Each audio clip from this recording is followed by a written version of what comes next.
came out that he was shocked, disappointed on draft night, but now he's at least coming out and trying to say, hey, I'm gonna do my part to not make this a big dramatic thing. Well, didn't his agent come out immediately after the pick and was like, what the heck's going on here? Yes. I think the agent felt a little burned by that, probably gave some bad advice to Kirk. Okay, I hear what you're saying. Yes, Kirk does seem mild-mannered, but we just came off a story where Justin Fields could not get along with Nick Foles and Andy Dalton. Now, I'm sorry, that three of them, Justin Fields, we don't know as much. He's a little younger, but he seems super nice. We know Andy Dalton is nice. And who would have thought Nick Foles is anything? But why wouldn't Nick Foles be nice? The three of those guys didn't get along. I don't think we have any idea whatever is happening behind closed doors at any of these rooms. So what else is Kirk Cousins going to say? Of course he's going to say we're going to go. Do you think he's going to come out and say, yeah, I'm still bitter about this. I'm not going to mentor him? Nobody ever says that. And even if there was tension, he would never let on to that. So to me, this is somewhat meaningless. Okay, so you are finally coming around to my point of view that these guys are all stone cold killers underneath, and no matter what they project publicly, they're all super competitive. They all want to be starting. Yeah. They obviously all want to win. But, you know... Well, but okay, but where you come around to my theory, anytime that a quarterback speaks into a microphone, that is just as likely to be a lie as a truth. Quarterbacks know, like, listen to Russell Wilson. You think any of that means anything? Kirk Cousins is not that different. He is very, very specific on microphone. He knows what he's saying. Quarterbacks know that they have to be very careful about their public comments. Okay, so, well then, let's play this out. So if he's not being genuine about saying, hey, we can't have a beef here in the quarterback room because we're trying to win a Super Bowl and we're talking about the Atlanta Falcons, then do you think this is going to become an issue? Because if they're all so competitive, and if you make the great point that even the Bears quarterback room from a couple of years ago with three quote-unquote nice guys in the room couldn't make it work and was toxic and all of that, maybe this is shaping up to be something pretty potentially team fracturing, bit dramatic, bit toxic. The possibilities there. Well, here's a question though. You're the Atlanta Falcons, you're Kirk Cousins and you're Michael Penix. Like, you really haven't done anything to sort of, I mean, Kirk's just getting there. The team doesn't have a recent history of winning. I think everyone has to be on the same page and going in the same direction. Nobody can say, hey, I already won here, so who are you to come to try and take my job? I think Kirk is a newcomer just like Penix. I think they all have to be on their best behavior, and I think they all will be. So that's interesting. Are they on the best behavior, or is it adding just a lot of uncertainty to a place where you mentioned it? I mean, Kirk just got there and he's coming off the Achilles. Michael Penix just got drafted 8th overall. You got Raheem Morris, who's in the building now. You got public articles being written about how no one wanted Belichick. So congrats, Raheem Morris. You're basically in this weird way maybe coaching in Belichick's shadow, which you never even asked for. And he's going to be out there in the media potentially criticizing a move you might make. So this is all kind of shaping up to be...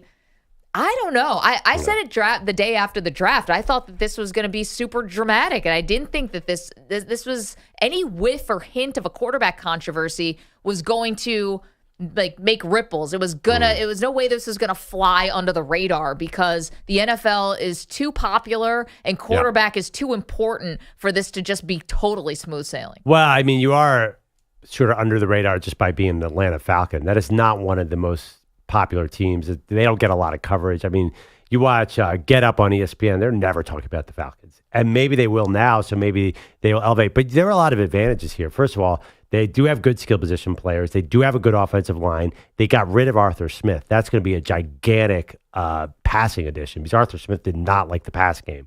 Still does not like it. Mm-hmm. So I think there's going to be a lot of positives here. I'm not really worried about, I mean, Kirk Cousins, you saw him throwing the other day. He looks great, which is really weird coming off an Achilles. Looks like he was never injured at all. So I see this as all positive. I really don't see this as a potential powder cake. I see it more as an exciting thing. Like Cousins can play, and if worse comes to worse, he does get hurt. Penix is an older quarterback coming out of college. He's going to be ready to go. This seems like a great situation to me. I don't see it as a potentially negative one. Yeah. Michael Penix, it still doesn't make a lot of sense to me overall. But here's another part of this. So you mentioned that every time a quarterback is speaking into a microphone, you kind of assume that they're lying, right? Yep. Or doing something. Let's hear about the hypotheticals. So the Bustle with the Boys podcast, they asked Kirk Cousins, there's a story out there, Albert Breer had it from Sports Illustrated, that Cousins didn't want to re-sign with the Vikings because they were honest with him that they were going to draft a quarterback in the first round. The question here is if the Falcons had been honest with Cousins that they were drafting a quarterback in the first round, would he have signed with Atlanta? Here's his answer. I don't really deal in hypotheticals. You know, we could go down that path for a long time in a lot of ways. It just doesn't do us any good. So, you know, I'm excited for this opportunity to have. I think it's a real privilege to be a quarterback for the Atlanta Falcons, and I'm trying to make good on the opportunity they've given me with the way I work each day and the way we play this fall. Yeah. Translation. No, hell no, I would not have signed with them. And no shot. I didn't sign with the Vikings because they said they were drafting a quarterback. If I knew that the Falcons were drafting Penix 8 overall, there's no shot that I'm starting here. This is not what he wanted, and this is not what he signed up for, he thought. Totally fair. But the reality, Atlanta had no idea they were taking Michael Penix when they signed Kirk Cousins. Was kind of a little silly. Well, I mean, true, but also they didn't exactly know how the draft was going to fall either. They didn't know, they didn't know Penix was going to be completely healthy. They hadn't really gotten to study him yet. And B, they didn't know he was going to be there in the draft for him. So I can give them a little bit of a pass. I poke holes in both of those things. One, it's not like Penix was playing under the radar. He was playing in the national championship game. He looked pretty damn healthy. And then the second one is they knew going into that night they were taking Penix. The fact that Penix was 8th overall, I believe that was... Unless you thought the New York Giants were really high on him, that was going to be the highest he was going to go. I don't know if I believe that. The second that dude ran a 4.52 40, as you saw in the text messages at Albert Breer reported, Atlanta said, uh-oh. Right, he's not going to be there in the second round, they said. No, they said he's going, I think they said he's going top 10. When he ran that 4.52, they're like, someone's going to come up and get him. We have to get him. So that screwed them up a little bit. Well, I think... People thought at that time that he was more of like a fringe first rounder, second rounder, and then it started to push up a little bit more. I don't believe that. Well, you say people because it's in Dane Brugler's draft guide. That's not what that information is just as good as anybody else's. It's not. It's meaningless. There's a layer of information about the draft that is below anything that we don't know. They actually said somebody's going to come up and get him, and there's a good chance that could happen. Okay, but pick number 4 was for sale, and pick number 5 was for sale. Well, the Giants interviewed Penix. They didn't know for sure. And they ended up taking Malik Neighbors. Right, but they easily, I mean, if you're Atlanta and you're sitting there coming to the draft, like, it would have made a lot of sense for the Giants to take Michael Penix. I know, but they picked wide receiver over quarterback. But Atlanta didn't know for sure that they were going to do that 2 weeks before the draft. Okay, but the Giants didn't. So... No, I know that we know now they draft wide receiver, but they didn't know. We didn't know April 1st that they were drafting wide receiver. It wasn't like a guarantee they were taking Malik Neighbors. No, it wasn't. But once they passed, you knew that he was going to be there. Oh, right. Yeah, because the Titans. I don't know if that was for sale. I'm talking about the timing of when they signed Kirk Cousins. Like it wasn't a sure thing that Penix. They signed Kirk Cousins about 2 months ish. Yes, 6 weeks, something like that, before the draft. Right, and who knows? They might have been freaked out. Teams that get irrational when it comes to quarterback, they might have been freaked out that the Raiders were going to trade up to 7, which was for sale. The Titans, the Raiders could have given up a second-round pick maybe and gotten Penix if they really wanted him. See, but that's the whole thing about how in demand Penix was. And I'll grant you that I think he was definitely going in the first round after all's said and done. But all those teams you mentioned who could have traded up to get Penix, we're talking about pick 4 was available, pick 5 was available, pick 7 was available. We think all those picks were for sale, and nobody jumped and nobody moved. Right. Nobody did anything. But nobody had any idea Atlanta was taking him. Because and by the way, if you want your guy, you don't make the mistake that Sean Payton did with Patrick Mahomes, right? You don't. Right. So that means Atlanta, if they wanted Penix, they should have taken him at 8. So then that logic follows. No, I'm saying you think that there were all these teams behind Atlanta that were just chomping at the bit to get to Michael Penix. No, I think Vegas was really interested in Penix, but I think they thought he was going to fall to 13. Okay, but then you're not really interested, because if you're really interested for a quarterback, then you're not just looking at Atlanta. You are looking at the New York Giants. You are looking at the other teams who were picking in front of you who could have gone quarterback. You're looking at the Denver Broncos, you're in your own division, who's picking 1 pick ahead of you. You're looking at the Vikings. Like this whole idea that Penix was like that he was no doubt the prize of the first round. It's just not true. So by that logic, that means the Broncos were not that interested in Bo Nix because they got him where they were drafting. But I think they were fine with whoever was going to fall to him. Yeah, I think if you really want a guy, you trade up to get him in front of teams that you think might want quarterbacks. No, I understand what you're saying, but there's a calculus to this. Like, you just really want a guy, and then this guy is good enough, but I'm not gutting my future drafts for him. Like, that's the reality of the situation. Right. So, but my point is Atlanta did not know for sure that nobody was going to trade up to 7 for Penix. There's no way they could have known that. They might not have known, but I think that, well. Meaning there was no guarantee when they signed Kirk Cousins.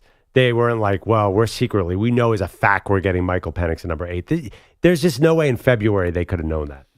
They really, and there's so much that could happen. I mean, for all we know, Michael Penix might have pulled a hamstring in his pro day. There's just a lot of time. So I'm giving them a little bit of a pass on that. Yeah, it still doesn't make a lot of sense to me at 855-212-4227. I think the logic is flawed. I think Atlanta has themselves to blame for how this happened because their coaching search took so long. It put them behind the 8 ball at the Senior Bowl and other places where they couldn't get a good look at Penix, and it seemed like they were just playing catch-up the whole time because of that coaching search just took forever. I mean, right. They look for everyone under the sun. And you could say, well, maybe that was more important. I don't know.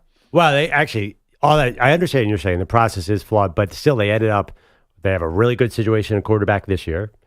And in 2 years, they're going to have a really good quarterback situation now. I mean, I'd be kind of psyched to be a Falcons fan. 855-212-4227. So again, that was Kirk Cousins. He was on the Bustle with the Boys podcast, and he addressed sort of whether or not there was going to be some beef between him and Penix. And of course he said, listen, that's not productive. And I think he's right about that. You love competition. You like tension in your quarterback room. I just think it's irrelevant. I think we make these narratives about locker room tension. The reality is winning football just seems completely separate from that in some sense. I understand the locker room has to be cohesive, sure, but I'm sure if you look at the great teams, I'm sure there's all sorts of guys who hated each other. Yeah. I bet you Jimmy G and Tom Brady didn't get along. They won Super Bowls. Yeah, I don't know. I mean, I just think it is interesting that Kirk kind of admitted without admitting it that if he had known that the Falcons were going to take Penix, then he probably wouldn't have been interested in going there. Because he said, I don't deal with hypotheticals. I mean, that gives you more of a window into how Cousins was feeling about this job and how he might be feeling differently about it now. But does that impact him as a player at all? Are you downgrading him in your fantasy draft because his feelings might have been hurt about this? I wouldn't think so. I think the football is still going to be just as good. No, it just makes me not believe that he really does care about having like a copacetic relationship with Penix. You know, feels like he's going to keep him in arms. And listen, that happens with quarterbacks. I remember when I was working at WFAN and the Giants drafted Daniel Jones, and Eli Manning's like, it's not my job to mentor him. I mean, he was definitely in his feelings about it, but Eli had won 2 Super Bowls with the Giants. He felt a lot of, he was territorial about the job. Right, but you can obviously win a lot of football games. That's ultimately all that matters because, listen, Favre didn't do anything for Rodgers, and that was just win for years, win. Remember how Ryan Tannehill got skewered because he said he wasn't going to mentor Malik Willis. Malik Willis? That was just, I know, but he had apologize for it. But the reality is, if we're talking about Atlanta will be judged on one thing, win, loss. Nobody cares how they're getting along. They're going to be judged. If Kirk Cousins throws 37 touchdowns this year and 10 picks, everyone's going to be like, man, that worked out great. Yeah, but counter to that, if Kirk Cousins plays poorly, the moment they go on a losing streak, you've got Penix sitting right there. People are going to be calling for the rookie. Yeah, they'll be like, psych. By the way, and also, who's really mentoring who here? Michael Penix is almost as old as Kirk Cousins. Let's not forget that fact. Dude's been playing football many, many years. You always wonder about the generational gap between, the old quarterback and the young quarterback. You know, what could Kirk possibly have in common with Michael Penix? They played when he was in Indiana, played Michigan State. Weren't they on the field together? They can talk about minivans and mortgages and all that stuff. And by the way, 2 personalities here. Michael Penix, from everything we know about him, and Kirk Cousins. Those are 2 pretty nice guys, I think. Every interview said Michael Penix was the shining personality of the combine. Everybody loves Michael Penix. And Kirk Cousins, who's Kirk Cousins not getting along with? Well, but to your point earlier, we thought that Justin Fields, Nick Foles, and Andy Dalton would be a pretty mild-mannered quarterback room, and it was a toxic mess. I think that was Nick Foles. And I don't know what's gotten into Nick. You win a Super Bowl, it just goes right to your head. Yeah, they put one statue of you outside of a stadium, and all of a sudden you're, egomaniac. That is the weirdest way. Nick Foles, by the way, tallest quarterback. He is so tall. Maybe that was a problem. Too tall? Too tall. Justin Fields didn't want to stand near him in the photo. Jeez. 855-212-4227. Too tall Foles. Too tall Foles. That's maybe, has it got another nickname? That's not for air. I don't want to get in trouble with Pete again. Also too tall. Yeah, something else. Just a descriptor about another part of his body. Nick Foles, by the way, great basketball player as well, which I think is the key way to judge NFL quarterbacks. This is the only way you judge quarterbacks. Yeah, I mean, Drake May, I saw a highlight film of him on the basketball court the other day. Incredible. So I think that's an important thing to remember. An update on a massive debut from last night. How did CaitlinClark do in her first game in the WNBA? We've got answers for you next. You're in a 5-minute break.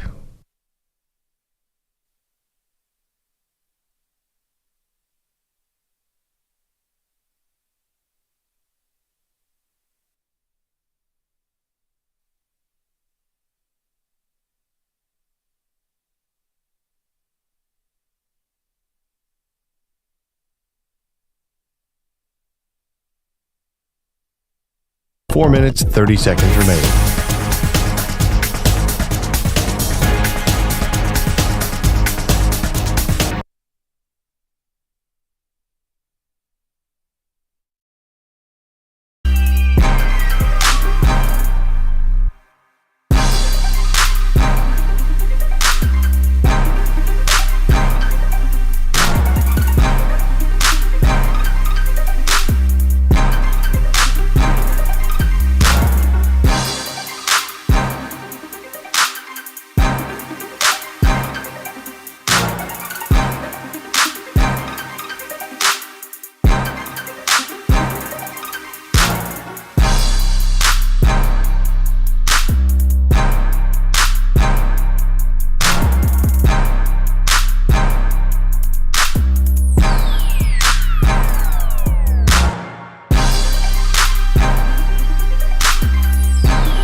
One minute, 30 seconds remaining.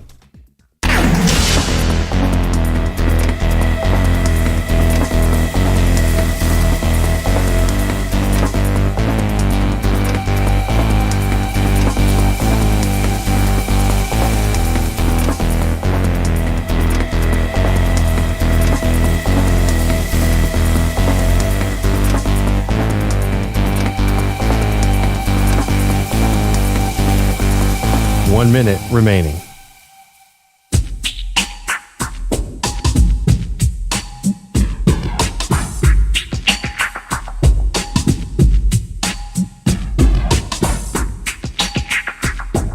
"45 seconds remaining.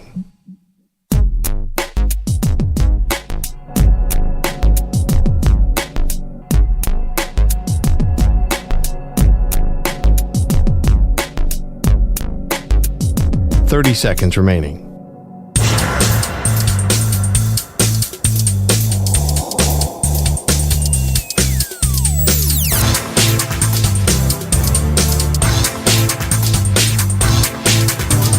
15 seconds.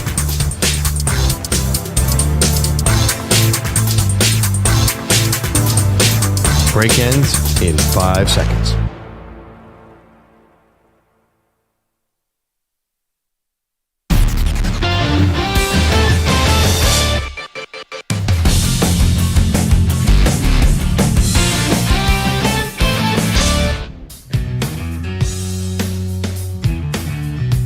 Welcome back, Maggie and Perloff.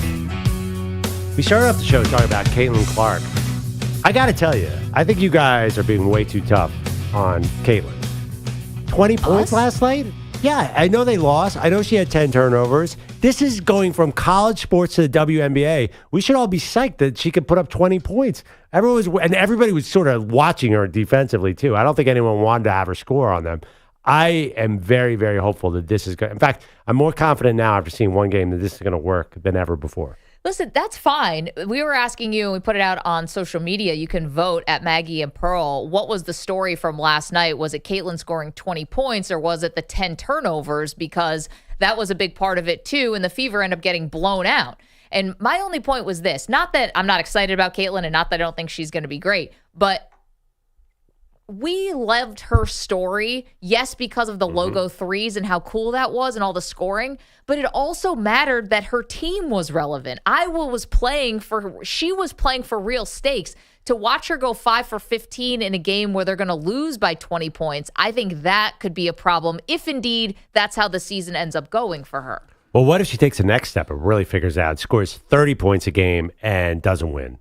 But I mean, is there a point where just watching her score is going to be entertaining, or you need them to win? I think you just need them to be, I think it's maybe not win. I don't think that, no one's saying that the Fever are like, championship contenders, but I do think it's going to get old to watch her score and just score in garbage time or score in meaningless games. Now, you brought up Victor Wembanyama before, which is a really good point. We watched Wemby highlights and Wemby games, even though the Spurs had no prayer of winning anything this year. But I would say going into next season, we're not going to give Wemby that same grace. At some point, you're going to want to see these all-time generational talents start to win. I don't know. There's plenty of basketball players, women basketball players, who won at the highest level and have not captured the public attention like Caitlin. I think Caitlin is just different, not because of her winning, but because of her shooting. And really, that she's like a Steph Curry-like revolution to the sport.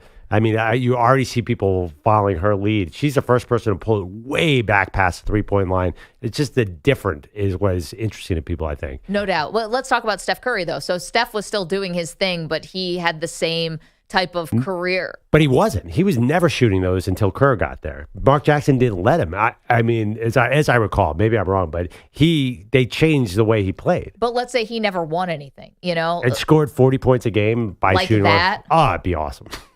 I don't know. I think people would be critical. It did critical. help that he won. But yes, but Caitlin is different. She's so far ahead of where Steph was coming into the league. True. And this is one game. This is one game. We are just talking about how this was a bit of a, listen, every woman said, Diana Taurasi said it, and was it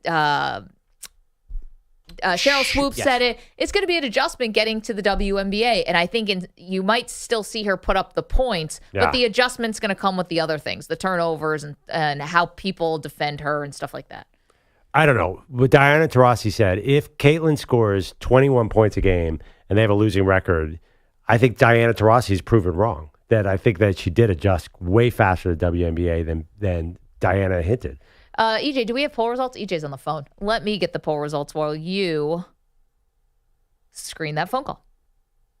That's okay. I got it here. Okay. Yeah. So we asked the earlier question: what is the headline from Caitlin Clark's WNBA debut? Was it the 20 points Caitlin scored or the 10 turnovers? 66% say the 10 turnovers.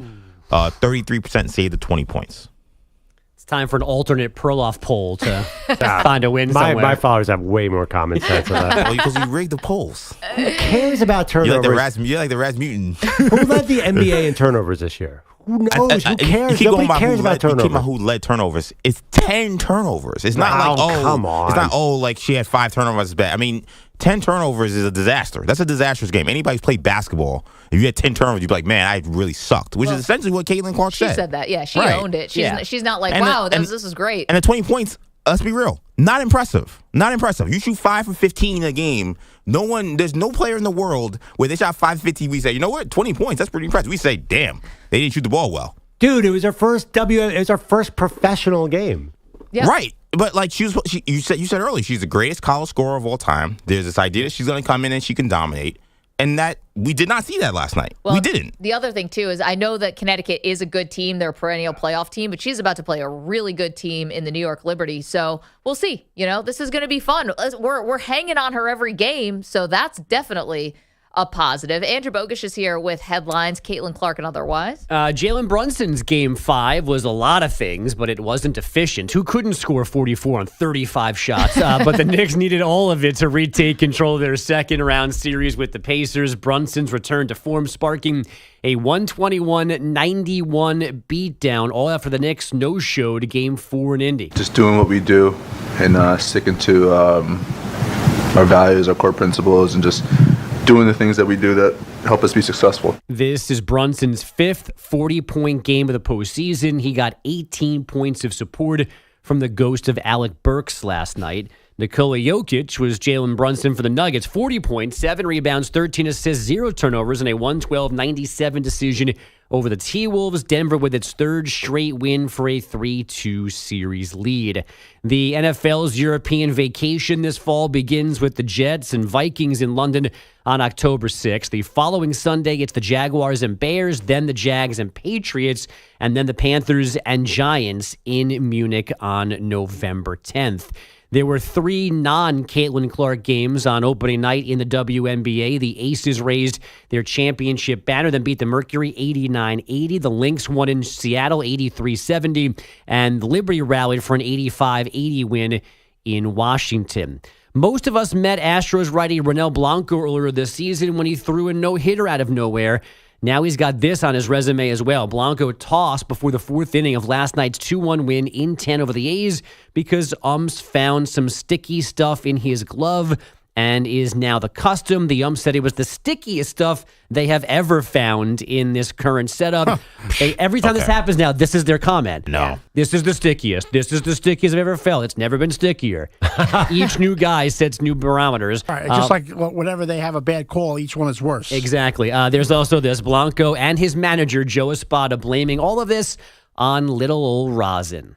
When I wrapped the glove, there was some, the rosin. You're not allowed to use rosin on your non-pitching hand. And that's what it looked like to me. Blanco is now facing a 10-game ban. But so when he threw the no-hitter, nobody had anything to say, right? I mean, he got checked, so I guess he did that one. If he was cheating, he did it better than he did last night, or he started cheating after a no-hitter. I don't. Maybe since he hasn't been able to throw a no-hitter since, he's like, well, let me just start cheating because I got to figure out what's going on. Yeah, because the bar has now been set so high for him. Yeah. The Red Sox outlasted the Rays 5-4-12. The Marlins got a 1-0 win in Tanning, Detroit, and the Reds won in Arizona 6-2, just Cincy's second win in its last 13 games. On playoff ice, Bruins goalie Jeremy Swayman said they'd get back to Boston for Game 6, then made 28 saves in last night's 2-1 win in Florida. I'm just so proud of the guys in front of me, the way that they battled, played the systems well, communication, everything, and it showed tonight. We had an edge, and we weren't taking no for an answer. That Game 6 in Boston is now Friday night. The Canucks and Oilers going 6 at least. Edmonton pulling even at 2 games all with last night's 3-2 home win. Defenseman Evan Bouchard scored the winner with just 38 seconds left in regulation. And I'm not sure how an entire league can finish 8-8 or 7-9, but the Arena League apparently wants to find out. The reborn AFL reportedly targeting Jeff Fisher to replace Commissioner Lee Hutton, at least temporarily. The AFL came back this year with 16 teams. 4 have already folded, hence the need for a change in leadership. Fisher is already part owner of the Nashville Cats, and that's Cats with a K for those of you scoring at home. He should hire Carlos with a K to be his deputy. Gosh, you were dripping with judgment on that team name right there. I'm in more confusion. I'm sure it means some, maybe, I don't know where it comes from, but I'm sure it has some kind of Nashville connection, but it stood out that it was KATS. No, I love They're it. totally missing the ball on this. They're not going to hire you, Pete. No one wants you to run things. Get over it. Not them, not the Rockies, nobody. I do not Not wanna this run, place. I do not want to run that league. How are they missing You don't the want to ball? book a trip on the Titanic? No, Good for you. No, I don't need another violin. They got to hire Peter Schwartz. He does loves care that about stuff. this league. He He does. loves the AFL. Yep. He lives it and breathes it. He lived it when it was gone. He lives it now. They got to hire Peter Schwartz, and I think he'd do a great job. Wait, you guys serious? Well, Peter Schwartz is a big indoor football he fan? was, the, Yeah. he was the voice of the Dragons. The Dragons, Yeah. right? Oh, Yeah. right. He told us on the show Yeah, that he he told was... us a story Yeah, about remember you were like, never bring up arena football again. Right? You told that Yeah, story. I know. And you want to know what else I think happened from that story? Bogus, you were out this day, obviously, because Peter was in for you. And he told the story about doing games with Sid Rosenberg. And then Sid thought that we were talking about him and then ripped me. Wait. Like, wait a minute. I didn't even bring you up. I know. And the thing It's like was, a game of telephone. and I don't think he actually brought up Sid on the air. I think he said, I don't want to say his name. Right. But it was very obvious based on what he was saying. That we all knew who he was talking just about. We didn't say anything about him. Then No. someone passes me in the hallway a couple weeks ago, like, man, Sid Rosenberg really went after you. I'm like, me? What did I didn't do anything. I didn't bring him up. I didn't say anything. I didn't tweet anything. Who was the quarterback that Peter said he was with? It was somebody really good. He's like, yeah, back when I was doing he games. said somebody was Trent really Dilfer drunk or somebody. whatever. Yeah, or something. He said, I don't want to throw anybody on the bus. But he was throwing everybody under the bus that worked with him. His email used to be Dragons Radio It still is. at ... Still is. Oh my God. For a second, I thought you were No, I going to wasn't- say his email address. No, Glad he did. I know was some. like, I know oh, some please. rules. But there's only a handful. I mean, you take your pick. Only a was gonna handful of say. extensions. He also, I think, the tweet when the AFL announced it was coming back, it was like, even though I was fired by the Dragons, I'm happy to see the AFL come back. It's because it's always about Schwartz. He's not groveling at all. Yeah, it's always about him. He got amazing. fired? His Laid off. It was I a don't know. very it was a very sneaky shot at a bad end to the league while congratulating them on coming back into existence. Wow.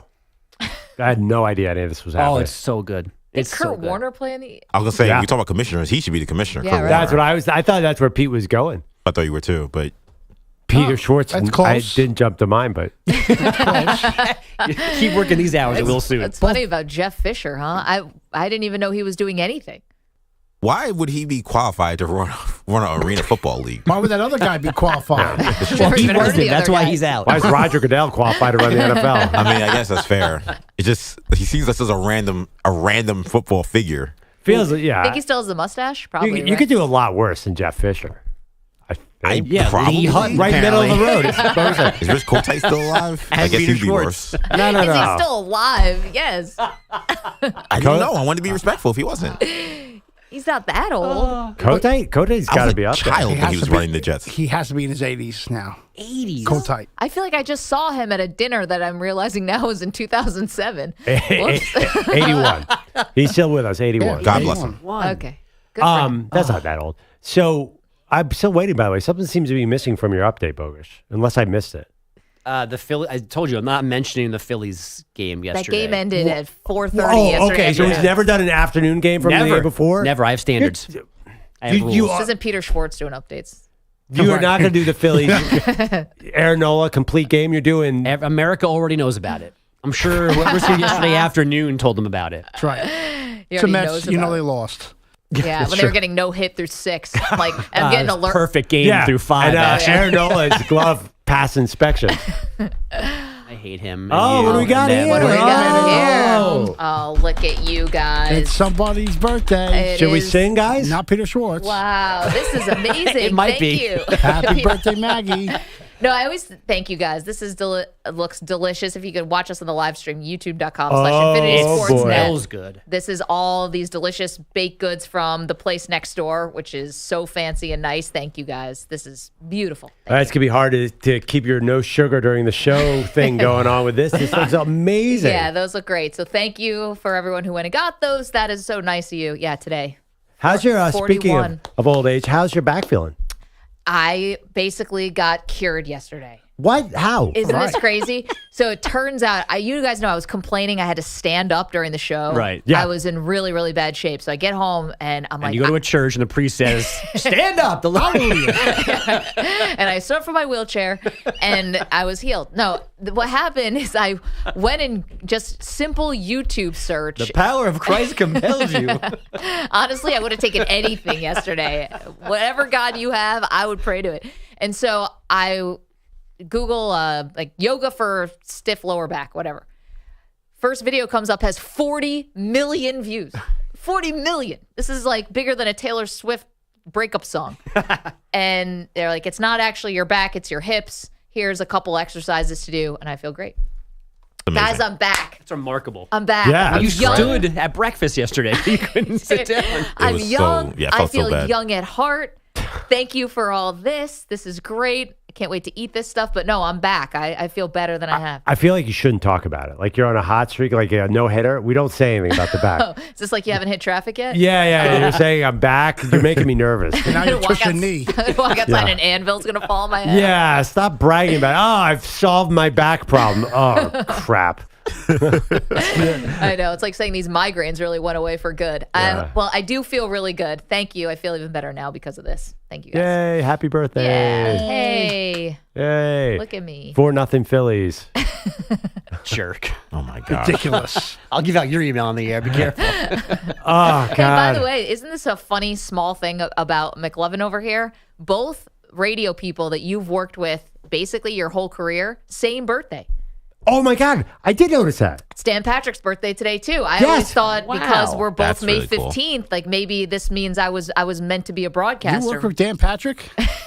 Shut up, Right, when Blaine. was Maggie on that show? But wait, there's a bunch of other famous Me and people Dan. today. And There's like Emmett 7 Smith. or Emmett Smith. Yep. Favre? Peter No, Schwartz. not Favre. But there's like 10 athletes. Dan always talks about this.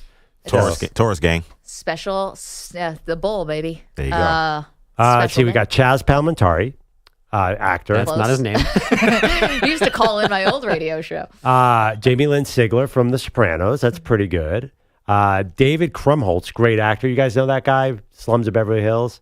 Wow, this is not as good as I thought. Me, Dan. Dan Patrick, Yeah. for sure. Maggie Gray, Yeah. for sure. Peter Schwartz's dentist. The Dragons general manager. Yeah. Yeah. I don't know these other people. Wavy Gravy from the 60s. Who? Wavy Gravy was like this. Do you guys know who that is? If Pete doesn't know, I don't know. Was it like a No, groupie? definitely not. No, I think he might even performed at Woodstock. He was like a Carrot Top combined with the Monkees. I get it. Excuse me. Wow. He was like a novelty act. Oh, got it. Oh, correct. Looks like Melly Mel, the rapper. His birthday is today. That's pretty cool. See? All legends. Oh, George Brett. That's the one. George Brett's today, too. Well, and I have an anger, a temper like Just Yeah. kidding. And I'm using the same amount of pine tar. I was about to say. George Brett had a whole career besides There's pine never tar. been more sticky stuff on a microphone than with Maggie Yeah, I Gray. know. That's a lot of pine tar on the back Yeah, of the someone microphone. check that microphone. Come on, CB Buckner. I dare you. By the way, Mike. Wavy Gravy looks better than you could even imagine. What a gift this is. Definitely Yeah, looks he's better awesome. than Carrot Top. Oh, Wavy Gravy. He's 88 now, by the way. I got another one. It's me hanging out with Rich Kota. Sorry, Kevin Von Erich, who is the star of the movie Iron Claw with Yes. Zac Efron, 1957 today. You have an incredible birthday. Did you not say Andy Murray? It's a great one. Oh, Andy Murray. I didn't even see that. Andy Murray, a tennis player like Maggie. Getting these know. sports people now. Me and Andy Murray, John, same oh, forehand. is it? Yes, Schmaltz. That's right. So Schmaltz used to call in, and they used to say it's Schmaltz's birthday today too. Hall of Famer Leroy Horde. Remember that guy, former NFL running back. Desmond Howard. This can't all be the same day. Ryan Leaf. Ryan Leaf is I today? knew Ryan was the same day, actually. I did Oh know my that. God, this is crazy. I know. Maggie. It was a star-crossed day. Rod Smith. Ray Lewis. Right. Wait, how did this list go from terrible to great? No, I knew. Ray That's Lewis, what I said. are you I knew sure? there was Well, an unusual number of athletes on Dan's May 15, birthday. 1975. Ray Yeah. Lewis. Another. That was not 1975, but yeah, I love it. Oh my gosh! Wow, Justin Morneau. This can't all be real. Josh Beckett. This is. I'm telling you, it was Maggie, a did you big know day. that? I knew Dan, and I knew Dan Patrick, and I knew Ryan Leaf. Emmett Smith. And I knew Ryan. I did know that. Okay. Wow. There you go. Well, thank you happy guys birthday. for this. This is really sweet. Appreciate it. And I would like to share all of this with everybody. So thank you for the breakfast treats. And yes, thank you for everyone in the chat for saying happy birthday. I appreciate that. And also, quickly, we need to shout out our pal Nick in Texas. Nick graduated from his college program, as university, yesterday, posted the photo underneath his gown that he was wearing to his graduation, Maggie and Perloff t-shirt right underneath. So awesome. Nick's the best. He runs our pool, our NCAA tournament pool. No, hates Pete. Hates Pete. So has to Doesn't send me even a know who gift. Pete is. He... Yeah, he's just awesome. the best. The And- Perloffs. Yeah, he's great. Congratulations. So happy for you. And honestly, like, if you just sent a note to all of us and didn't include Pete just to celebrate Maggie's birthday, he doesn't even bother to hate Pete. He doesn't even acknowledge him. And Kaplan. I know. But no, Nick's the best. And he did a wing eating challenge with us. We met him in Houston. We went there for the Final Four. We got to meet his sons also, and they were so cool. Amazing. Yeah. Yeah. Anyway, This is great. Congrats to Nick. And we have to take a quick break. See you guys on the phones. We'll get to you. Don't move. More Maggie and Perloff. You're in a 5-minute break.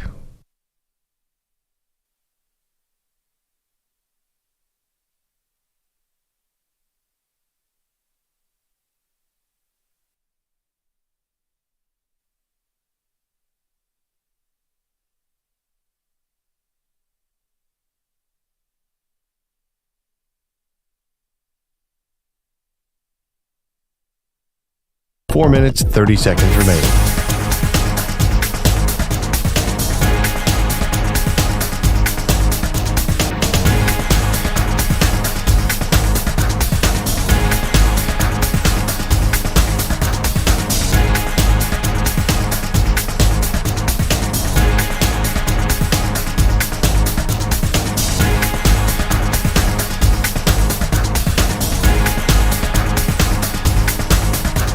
Four minutes remaining.